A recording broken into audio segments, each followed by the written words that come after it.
بسم اللہ الرحمن الرحیم۔ رسول اللہ صلی اللہ علیہ وسلم ایک سفر میں کسی جگہ پر تشریف فرما تھے۔ آپ صلی اللہ علیہ وسلم نے ایک آواز سنی جیسے کوئی کسی پر لعنت کر رہا ہو۔ آپ صلی اللہ علیہ وسلم نے پوچھا یہ کیا بات ہے؟ لوگوں نے عرض کیا کہ فلاں عورت ہے جو اپنی سواری کی اونٹنی پر لعنت کر رہی ہے، وہ اونٹنی شاید چلنے میں کمی کرتی ہوگی، اسی لیے عورت نے چلا کر کہہ دیا ہوگا تجھ پر خدا کی مار ہو، تجھ پر لعنت ہو۔ رسول اللہ صلی اللہ علیہ وسلم نے حکم دیا کہ اس عورت کو اور اس کے سامان کو اس کی اونٹنی پر سے اتار دو، یہ اونٹنی تو اس عورت کے نزدیک لعنت کے قابل ہے، پھر اس کو کام میں کیوں لاتی ہے؟ آپ صلی اللہ علیہ وسلم نے اصلاح اور تنبیہ کے واسطے ایسا فرمایا کہ جس چیز کو کام میں لاتے ہو اس پر لعن طعن کیوں کرتے ہو؟ آپ صلی اللہ علیہ وسلم نے ارشاد فرمایا سب سے اچھی عورت وہ ہے جو اپنی عزت و آبرو کے بارے میں پارسا اور اپنے خاوند پر عاشق ہو۔ ایک اور جگہ آپ صلی اللہ علیہ وسلم نے ارشاد فرمایا جب کوئی عورت اپنے شوہر کو دنیا میں کچھ تکلیف دیتی ہے تو جنت میں جو حوریں اسے ملیں گی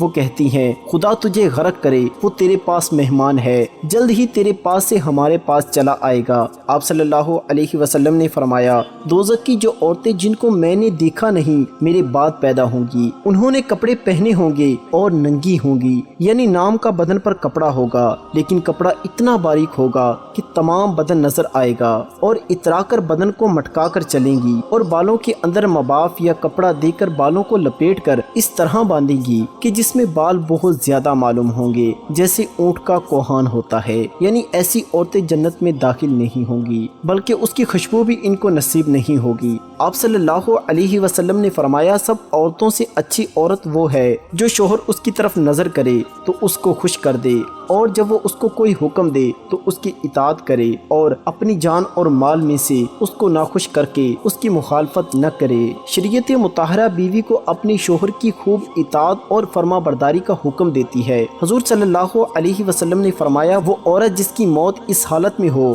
کہ اس کا خاوند اس سے راضی ہو تو وہ جنت میں داخل ہوگی۔ اسی طرح اگر میں کسی کو سجدہ کرنے کا حکم دیتا تو عورت کو حکم دیتا وہ اپنے خاوند کو سجدہ کرے۔ پھر وہ عورت جس نے 5 وقت کی نماز ادا کی، رمضان کے روزے رکھے، اپنی شرمگاہ کی حفاظت کی اور اپنے شوہر کی اطاعت کی تو قیامت کے دن اس سے کہا جائے گا کہ جس دروازے سے تو چاہے جنت میں داخل ہو جا۔ اسی اطاعت کا ایک نمونہ یہ ہے کہ جب شوہر اپنی بیوی کو طبعی تقاضا پورا کرنے کے لیے بلائے تو بیوی انکار نہ کرے۔ اس سلسلے میں حدیث مبارکہ میں واضح تعلیمات موجود ہیں، چنانچہ ارشاد مبارک ہے جب آدمی اپنی بیوی کو اپنی حاجت پوری کرنے کے لیے بلائے اور بیوی انکار کرے جس پر شوہر غصے کی حالت میں رات گزارے تو صبح تک فرشتے اس عورت پر لعنت بھیجتے رہتے ہیں۔ ایک اور روایت میں آتا ہے کہ جب شوہر اپنی بیوی کو اپنی حاجت پوری کرنے کے لیے بلائے تو عورت کو چاہیے کہ وہ اس کے پاس چلی جائے اگرچہ روٹی پکانے کے لیے تندور پر کھڑی کیوں نہ ہو۔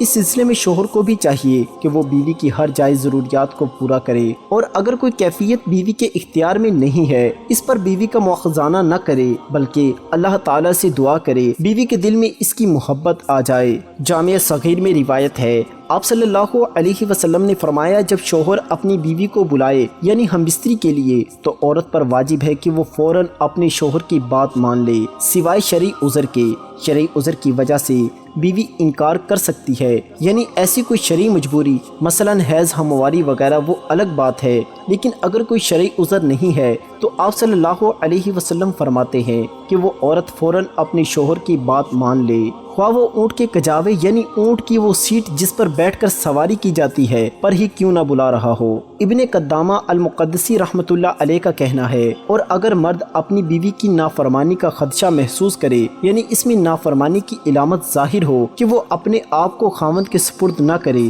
یا پھر اس کی بات کو تو تسلیم کرے لیکن بہت کوشش اور مجبور کرنے کے بعد تو اس پر خاوند کو چاہیے کہ بیوی کو واعظ و نصیحت کرے اور اس طرح اور اسے اللہ تعالیٰ کے واجب کردہ احکامات یاد دلائے کہ اللہ تعالیٰ نے اس پر خاوند کے حقوق رکھے ہیں، اسے اس کی اطاعت کرنی چاہیے، اگر وہ نہیں کرے گی تو اسے گناہ ہوگا اور پھر خاوند بیوی کو بستر سے الگ بھی کر سکتا ہے۔ اس پر اللہ تعالیٰ کا فرمان ہے اور وہ عورتیں جن کی نافرمانی سے تم ڈرتے ہو انہیں واعظ و نصیحت کرو۔ واعظ و نصیحت کے باوجود نافرمانی اور سرکشی کشی پر اصرار کریں اور خاوند کے ساتھ مباشرت کے لیے راضی نہ ہو تو پھر خاوند کے لیے جائز ہے وہ اسے اپنے بستر سے الگ کر دے، اس لیے کہ اللہ تعالیٰ فرماتا ہے اور انہیں بستروں میں الگ کر کے چھوڑ دو۔ اسی طرح جب خاوند اور بیوی کے درمیان مخالفت پیدا ہو جائے، معاملہ دشمنی تک چلا جائے، تو پھر دونوں جانبوں سے ایک ایک عادل مسلمان اور ایک آزاد شخص کو حاکم بنا کر بھیجا جائے۔ بہتر تو یہی ہے کہ دونوں ان کے خاندان میں سے ہوں اور خاوند اور بیوی کی رضامندی سے بھیجے جائیں، جو کہ ان کے حالات کا جائزہ لینے کے بعد